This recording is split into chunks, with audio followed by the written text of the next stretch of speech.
3:52 a.m., 10 UJ-26 Beaver drones came in low over the Kerch Strait, 10 meters off the water at 150 an hour, and turned toward the S400 battery on the coast of occupied Crimea. On the battery's radar, a single Pantsir gun was already swinging to meet them. The S400 Triumph was the most valuable air defense system Russia had over that coast, and before the sky went gray, a launcher and its radar would be burning. That was the part Ukraine wanted them to see. In the cabins, the crews read it for what it looked like, an air defense raid, the way drones always came, and settled in to fight the one they thought they had. What none of them read was the second wave, a dozen heavier drones crossing behind the first, not for the air defense at all. The real target sat on the Kerch waterfront behind them, TES Terminal 1, one of the largest fuel hubs in occupied Crimea, the diesel and gasoline for Russia's war in the south. By the time the launcher burned, they were turning for it. The 10 had crossed the strait on a stored course, flying low enough that the curve of the sea hid them until the last minutes. A Beaver is a small machine to carry a war, about 2.5 meters of wingspan, 150 kilograms, and a 20-kilogram shaped charge warhead it steers in on a camera in its nose. 20 kilograms is not much. Against a launcher, it would take more than one.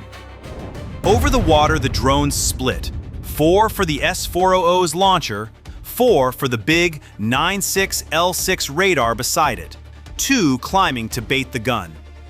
The S400's own missiles were built for jets and cruise missiles, high and far out, not a small drone skimming in low over the water. Stopping 10 of them fell to the sector's one-point defense gun, a single Pantsir S1. At 3:58, the Pantsir's radar caught the first drone as it climbed high, and the truck answered. It was built for exactly this. 12 missiles ready on its rails, twin 30mm cannons that threw 5,000 rounds a minute, a radar that tracked and fought 4 targets at once. The first 57E6 left the rail at better than twice the speed of sound and closed 2 kilometers in under 3 seconds. The Beaver came apart over the fields in a flat orange flash. Cued by the big 9.6 L6, the gun worked fast. 10 cheap drones against a gun like this should have been a short, one-sided night. It wasn't, because the raid had been built around the one thing the gun could not do. Only 2 of the 10 had climbed into those clean, high shots, bait meant to pull the gun's barrels upward, and it killed them both. The other 8 never climbed at all. They crossed at 10 meters, small against the ground return, on bearings the truck was not turned to. And a radar that fought 4 at once was no use against drones it could not cleanly hold. It caught 2 of those 8 where the coast road forced them up for a moment. 4 of the 10 down now, its rails at 8. But the last 6 found the low ground and kept coming, and one truck could only ever be in one place. The electronic warfare line back from the coast took 2 of the 6 that were left.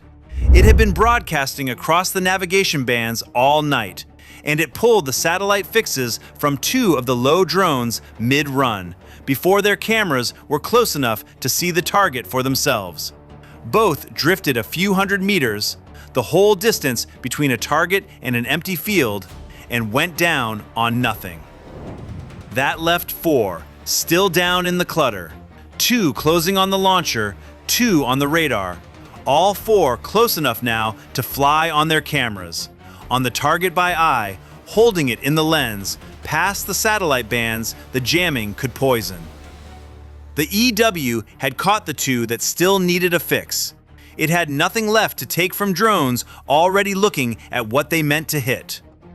At 4:01, the first of the launcher pair put its camera on the flatbed and drove in low. 20 kilograms of shaped charge cannot set off a launcher's missiles all at once. so it only opened the vehicle and lit a fire. The launcher sat there burning but intact, its missiles still racked. 9 seconds later, the second drove into the same fire, and the second hit found what the first had opened. The flame went white, a rocket motor lit where it lay, and the launcher stopped being a launcher. The last two went for the eye.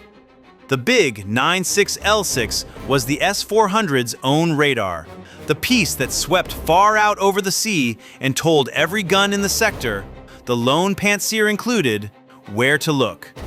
While it turned, nothing crossed that coast unseen. At 4:04, the first of the pair went into the support vehicle that drove the dish, and the great antenna slowed and stopped mid-sweep. The second followed its camera down onto the array itself and folded it flat. The 96L6 stopped turning, stopped feeding the sector its picture, and the eye that had been watching that coast went dark. For a minute, nothing else came. The launcher burned down to a low, steady fire. The 96L6 sat dark, its bent dish pointed at nothing. The pantsir kept turning its own radar over an empty sky, hunting a raid that seemed to be over. 6 of the 10 drones knocked down, 8 missiles still on its rails. The S400 gone in a single night. On any screen watching that coast, the arithmetic looked simple and finished. A fair trade and a closed account. It was not the account Ukraine had come to settle. The S400 had never been the prize. It was the wall, and the wall was down. 10 kilometers out over the water, flying dark, the second wave had been closing the whole time the first one died. These were not beavers. They were FP1s, long-range strike drones, 6 meters across, more than twice the beaver's span, and built for a heavier job. Each carrying a warhead of up to 120 kilograms, 6 times what a beaver brought. They cost about $55,000 apiece. There were a dozen of them, and they were not turning toward the burning launcher or the dead radar. They crossed the coast south of the wreckage and lined up on the waterfront, on the TES terminal. One fuel terminal the whole battery had been standing in front of.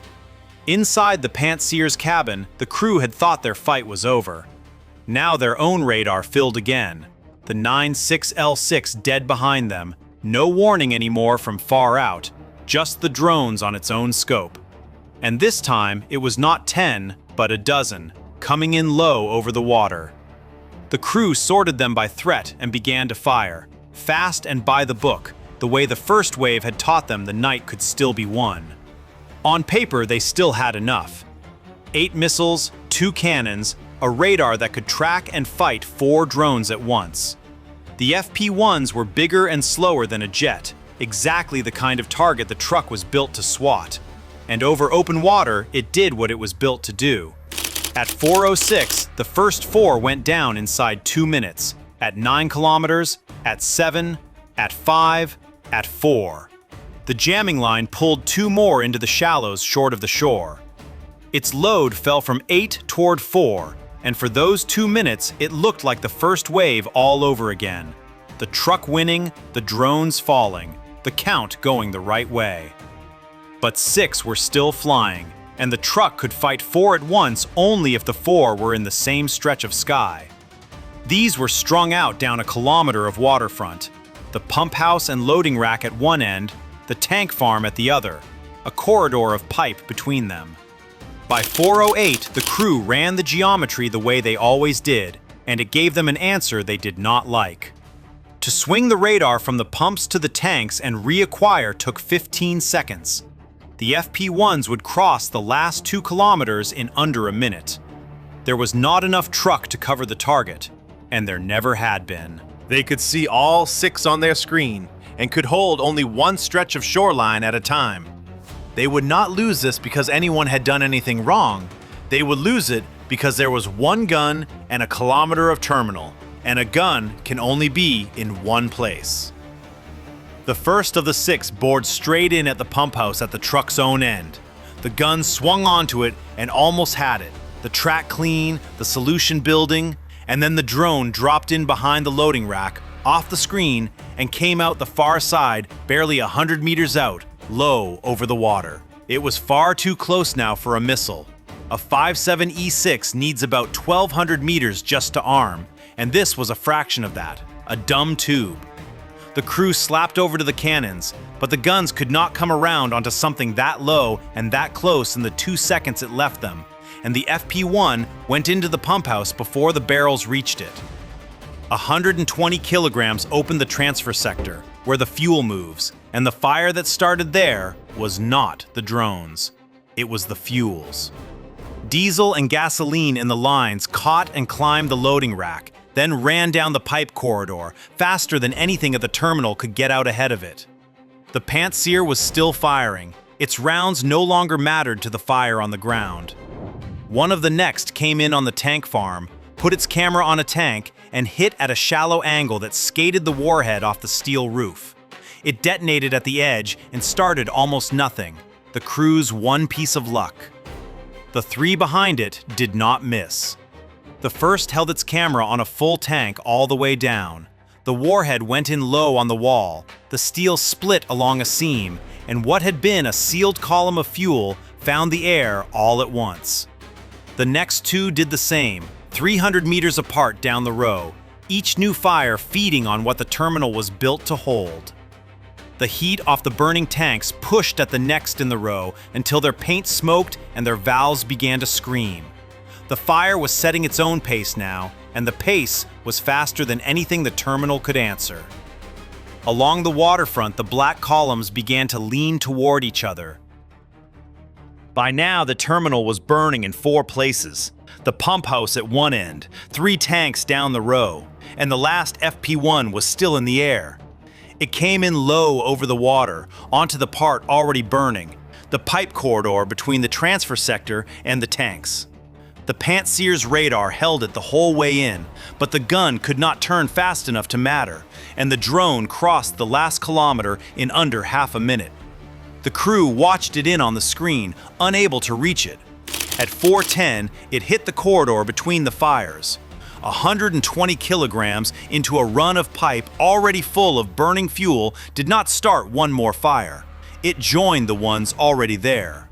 Pressure blew down the line. A pump station went up in a hard white flash, and the separate columns of fire leaned the last of the way together and folded into one. A single wall of flame stood over the waterfront where, minutes before, a fuel terminal had been taking in diesel for the front. The launcher had burned, the radar had stopped, and the Pantsir survived the whole night. 8 of the 22 drones killed, 4 missiles still on its rails when the sky went gray. It had done everything a single gun could do, and that was the point. Even a gun that fought 4 at a time could not hold a launcher, a radar, and a kilometer of burning terminal at once. The S400 was never the target. It was the wall. Ukraine spent a couple of dozen drones that cost less than a car apiece to pull that wall down and burn what stood behind it. Not all of it, but enough. Behind the flames, tanks that had never been touched still stood full, and the one gun that might have guarded them was a kilometer away. Nothing was left between those tanks and the next night.